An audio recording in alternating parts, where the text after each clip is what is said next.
Hello students, कैसे हैं आप। आशा करता हूँ आप सब लोग घर पर सुरक्षित और मंगलमय होंगे। बच्चों, आज आपके लिए लेकर आए हैं जातक कथा में। मैंने पिछली वीडियो में आपको उलूक जातकम के बारे में पढ़ाया था। आज मैं आपको नृत्य जातकम के बारे में पढ़ाऊँगा। तो शुरू करते हैं। जिन बच्चों के पास अभी पुस्तक नहीं है वो अपनी बुक्स जो हैं ओपन कर लेंगे। तो देखिए, अतीते प्रथम कल्पे चतुष्पदा सिंहम राजनम कुर्वन्, अर्थात प्राचीन काल के प्रथम युग में पशुओं ने शेर को राजा बनाया। मत्स्य आनंद मत्स्यम शकुनय सुवर्ण हंसम, और मछलियों ने आनंद मछली को तथा पक्षियों ने जो है सुवर्ण हंस को अपना राजा बनाया।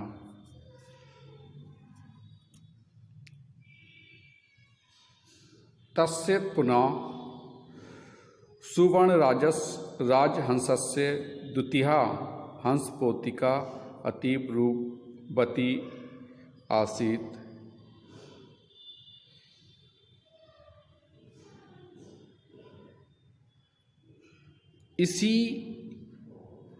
इस सुवर्ण से हंस की जो पुत्री थी हंसपोतिका, वह बहुत ही रूपवती थी। सा तस्य वर मदात यत् सा आत्मनु निश्चंत रूपेशतम स्वानिमनम ब्रगुणयात इति। उसने उसे वर अर्थात अधिकार दिया था कि वह अपने मन के अनुरूप पति का वर्ण करे। हंसराज तस्य वरम त्यक्त्वा हिमवती शकुंसिने सन्निपतत्। उसे वर देकर हंसराज पक्षियों के समूह में हिमालय पर उतरा। नाना प्रकारा हंस, मयूर, दया, शकुनी, प्रांग समागत्य एक स्मिन् महती पाषाण तले सन्निपत्यन्। नाना प्रकार यानी विविध प्रकार के हंस, मोर इत्यादि पक्षी आकर एक विशाल चट्टान के तले एकत्र हो गए। हंसराज आत्मनन चित रुचिंत स्वाकीम आज्ञत्य प्रणुयात इति दुहितर मादी देश। अर्थात हंसराज ने अपनी पुत्री को आदेश दिया कि वह आए और अपने मनपसंद पति का वर्ण करे। सा शकुनी संदे अवलोकयन्ती मणि वर्णे ग्रीवा चित्रपेणम मयूरम सशक्रूणे अवलोकयन्ती मणिवर्णे ग्रीवा चित्र प्रेक्षणम मयूरम दृष्ट्वा अयम मे स्वामी को भवतु इत्यभाषत।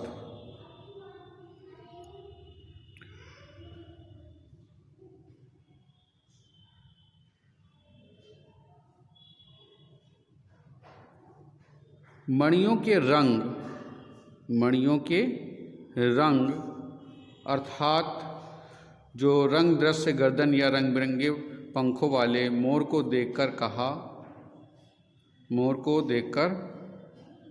कहा क्या कहा, देखिए, आज भी तुम मेरी शक्ति को नहीं देखती, अर्थात अब तक तुम्हें मेरे पराक्रम का आभास नहीं है।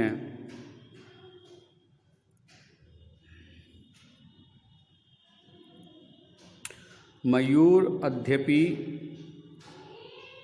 ताब में बलम न पश्यति, यानी कि तुम्हें अभी तक भी मेरे पराक्रम को नहीं दिखा। इति अति गर्वेण लज्जा च त्यक्त्वा तावन हत शकुनीस संगस्य मध्ये पक्षो प्रक्षार नृति तुमार बधवान। अर्थात ये कहकर हिमोर ने अति गर्व सहित लज्जा को त्याग कर पक्षियों के उस विशाल समूह के मध्य नृत्य करना आरंभ किया और नृत्य करते करते नग्न हो गया। नृत्य च प्रक्षेपान भवति, यह देखकर सुवर्ण राजहंस लज्जित, सुवर्ण जो राजहंस ने लज्जित होकर कहा, अस्य ने भी, इसे ना तो संकोच है, अस्ति ना बर्हाण्यम समुत्थाने लज्जा, और ना ही पंखों को ऊपर करने में लज्जा। नास में गत पाए स्वदुहित्रम दास्यमि इत्य कथयत, इस निर्जल को मैं अपनी बेटी नहीं दूंगा।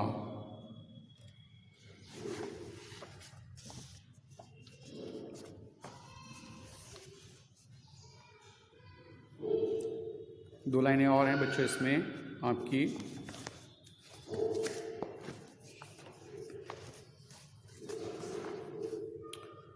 वो ये हैं,